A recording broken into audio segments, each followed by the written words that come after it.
Hal Wallis came over to see some of Peter O'Toole in Lawrence for Beckett, that he was casting him in Beckett. And he came over and I ran some cut sequences for him, and Hal Wallis rang up the next day and offered me Beckett.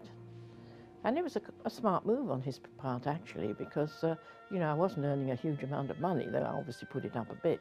But once I won the Oscar, he knew that I'd be much more expensive, so he got me quick. And Beckett was such a beautiful script. I mean, I think it's the most exquisitely written script that I've ever done. The dialogue being Anouilh's, and Peter Glenville, who was the director, did the direct translation because he spoke French. It was weird coming off a film like Lawrence, where you were getting thousands of feet of dailies, you know, charging camels and battles and blowing up trains, and dialogue scenes which were excellent because Robert Bolt was a wonderful writer, to coming on to something like Beckett, which was beautiful to look at and wonderfully created, wonderful sets and costumes, great dialogue, great scenes, but hardly any action at all. We had a few soldiers up on a hill here and there, you know. The rich are at home, sulking. Supporters of King Louis of France? No, it just would have cost too much. I would have given them a shared Oscar because I thought they were both so good. It was wonderful to cut. I mean, both the boys gave superb performances. I mean, that was two top actors acting together, but as antagonists. But they weren't at all antagonistic towards each other. They were great. But, you know, it's like when you play tennis or anything, if you're going to play against somebody good, you play your tip-top game.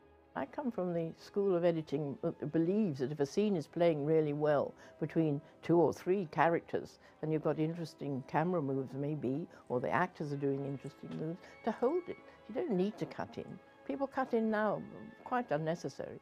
So it's become the style, and so one does it. But I think that if a scene like between those two, perfect both in a frame, you don't want to chop that up, because their vibes coming off each other are so good that you hold that. Help me, Thomas. I'm frightened.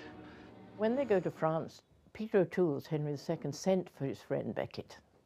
And when he arrives, he goes to see him, and there's this blanket there lying. And he pulls the blanket back to show this semi-naked French woman. Anyway, one day, just for fun, as a publicity stunt, actually, which they thought they would be able to use, they put Elizabeth Taylor, she was fairly well clothed, but you know, down to quite a few things underneath the blanket. And Richard Burton came in and Peter pulled back the blanket. And of course, Richard swore. I can't, I suppose, say what he said. And of course, it was unusable because he was totally taken by surprise. But they couldn't use it for publicity because of the language.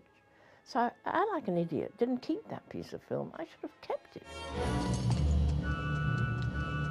And of course, the funny scene was the one on the beach because the boys, who were well-known bon viveurs, didn't actually drink very much during shooting until they got to Northampton. When they got up there, due to circumstances, they did start drinking. And they used to party every night. Apparently, I didn't go up there. And so when they got on their horses, they were, how can I put it nicely, but they had had 1 or 2, or they were a little hungover, and they couldn't really control their horses. And so I don't know how I ever cut that scene, and I look at it now, and the horses look perfectly all right, but actually they were always facing the wrong direction. They were totally out of control. We had to reshoot a lot of it because they, you know, didn't match and nothing worked. And if you look, the clouds are pretty different some days to the others. And yet these 2 actors were such pros. They gave fabulous performances. Thomas, don't you ever marry? You took that matter out of my hands when you had me ordained. If we start on that, we're sure to quarrel. Talk about something else.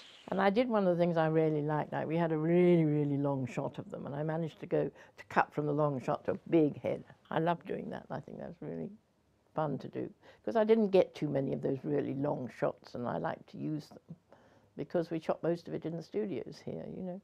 You give the Lions of England back to me. Like a little boy who doesn't want to play anymore. And it was beautifully shot. Peter Glenville didn't do a huge amount of coverage, and I think maybe, looking back on it, we could have had a little more coverage occasionally. But it seemed to work really well because, as I say, he designed the shots. He never had people just standing about in the shots. They would always be moving around each other or something, you know. And he had a wonderful eye for colour, because that shot, I think, in the opening, when he goes up the cathedral with his red cloak and everything on, was just a stunning shot. It sounds extraordinary, but he was given 10 days, 2 working weeks, to do his director's cut. Now they get 10 weeks. And Hal Wallis took it over. And I thought, oh my God, because I thought the cut that Peter and I'd got was pretty good. And Hal did practically nothing. I think he took out about 3 or 4 lines, tightened it up here and there. But he did say something funny to me, actually, that I've always remembered. And that was, I was cutting up, he said, I am going to Canterbury. And I cut from him saying there's the king. I'm going to see, if Beckett won't come to me, I'm going to see him, or something like that. And I cut directly to the doors opening and him coming in. I always said, you can't do that, that's 50 miles away. I said, you know, just direct cuts, Hal, you don't really need to see a dissolve. He thought we should dissolve there. And I never heard another word from him, so I saw he checked up with somebody and realised that we were doing direct cutting, because I'd done already on Lawrence, you know. I think that if Hal Wallis, who I did several films and got on very well with, had spent just that little bit more money on Beckett, it would have become an epic. If he just put a little action into it, you know, and enlarged it a little bit, it could have been a huge film. But as it was, I think it was a beautiful film, and I quote it as one of my very favourite movies. And one day, funnily enough, children were like 9 or 10 or something, and they started watching it on television, and I was going out. And I thought, I'll just watch a few, you know, a few minutes or two. I watched the whole film, because I couldn't drag myself away.